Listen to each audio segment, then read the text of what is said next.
comes from Tamil Nadu. The state government's decision to release 49 prisoners has triggered a huge political storm. The AIADMK and the DMK are trying to claim credit for the decision, while on the other hand, the BJP has opposed it. What are the political ramifications of this decision? Will it help any party in the elections? We'll debate that, but first the story. Muslim organizations took to the streets of Tamil Nadu against the ruling DMK government for its inaction over the release of Muslim prisoners.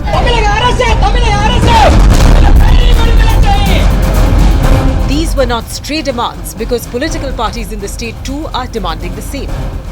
At the forefront of the protest is the AIADMK. After severing ties with the BJP, the party has set its strategy for the 2024 Lok Sabha elections to woo back the minority vote. Edapadi Palaniswamy moved a special calling attention motion in the assembly, urging the state government to ensure the release of 36 Muslim prisoners, including those involved in the 1998 Coimbatore blast case. The principal opposition party in the state lashed out at the DMK for making false promises before elections and later turning a blind eye to the plight of these prisoners. Our leader been vociferous towards this for a quite long time. Indeed, while Mrs. Stalin claims that he has fulfilled all the promises in their manifesto, this crucial point is missing, and there were repeated reminders and requests from the section of people on those prisoners who are languishing in the jail for more than 2 decades. It is a demand, persistent demand, which MK Stalin has not given an ear to. Tamil Nadu Chief Minister MK Stalin took a dig at EPS, seeking to know the reason behind the AIADMK's sudden concern for Muslims. The ruling party also blamed the governor for the delay in release of Muslim prisoners. Tamil Nadu's Law Minister S. Raghupati has written to the governor R.N. Ravi urging the latter to give consent for premature release of 49 life convicts by invoking Article 161 of the Constitution. Here there is no governor, there is only an RSS agent sitting here in the name of governor. Anything which will do good to Muslim will not be allowed, permitted by this governor. The only one striking a discordant note in the state on this issue is the BJP. The Saffron Party has warned both the DMK and the AIADMK against the release of terror convicts just because they are Muslims. In 1998, so many lives were lost, huge properties were lost, and many injured. Hundreds of people have been injured. It is definitely highly condemnable for seeking the release of these prisoners, particularly saying that Muslim prisoners means what? These people are trying to certify these people as Muslims. We don't call terrorists as Muslims because all Muslims are not terrorists. The political fireworks have begun. So far, the governor's office has remained silent on relief. But will this become a key election narrative in 2024? We'll find out in the coming months. Well, to debate this further, we have an eminent panel joining us today on the show. We have Mr. Dharan of the DMK. We have Mr. Kovai Satyan of the AIADMK. We have Mr. Murari, a political analyst, joining us on the show. I'll come to you, Mr. Dharan, first. The Supreme Court on the 4th of this month refused to give bail to some of these convicts in the Coimbatore bomb blast case, the 1998 bomb blast case. And many of them are also in this list of prisoners that are slated to be released, or the state government's recommendation list. How can the Tamil Nadu government justify this when the apex court of the country has refused to give them bail? Well, listen. See, first of all, the role of the prison system in India is to reform people, right? So how long do you put someone in prison? So the idea is to reform, right? So it also have to do with human rights of the prisoners. But having also said that, how was the decision to release prisoners made? We formed a committee headed by retired High Court Justice, right? This committee, alongside 6 committee members, recommended about 250 odd prisoners who were eligible to be released, out of which the state government shortlisted 49, and this was sent to the governor.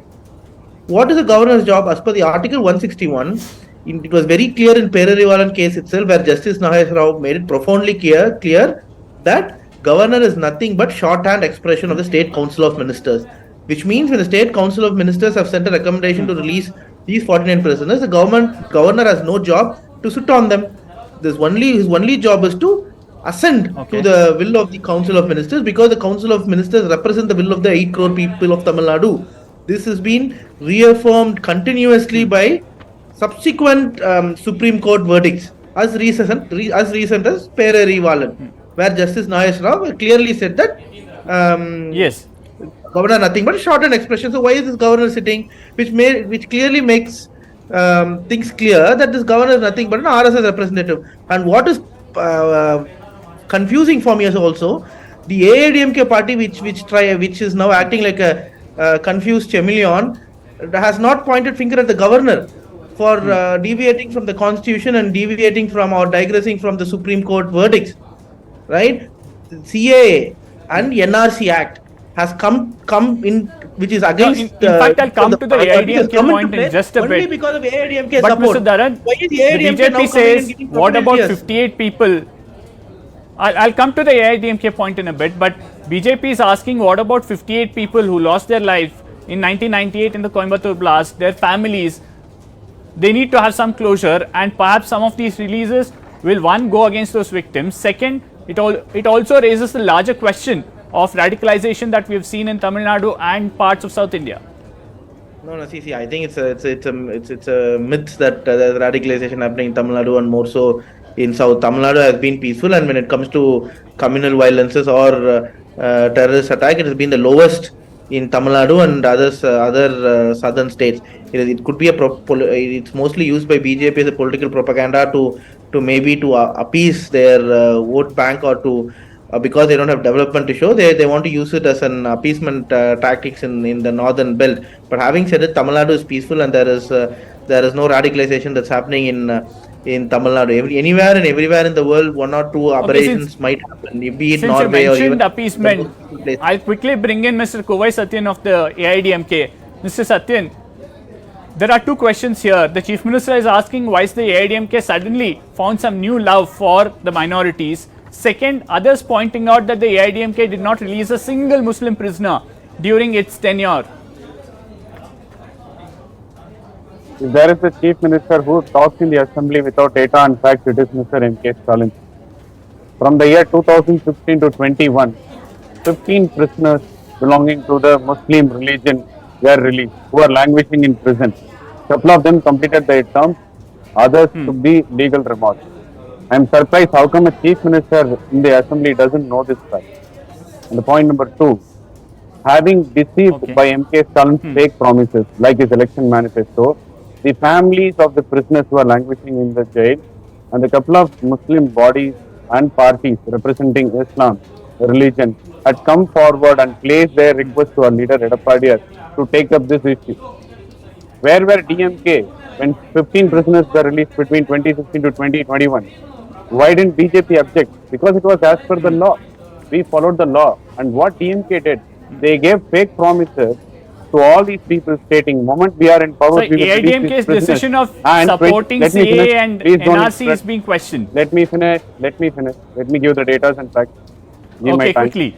2021, September 15, this DMK releases a GO stating clause of prisoners who cannot come under this. It had two categories, 10 plus years of prisoners, 20 plus years of prisoners, and the clause says terrorism, rape and violence. And all these people who are languishing in prison, who were sentenced for the nature of their crime way back in 1999, are still there beyond their period. And they are not able to be released because of the GO passed by DMK. Now they are putting the blame on the governor. Look at how shamelessly they lie. They say we are taking Article 161. We invoke Article 161 to release them. It was our leader Amma who said, I will invoke Article 161 to release Perari.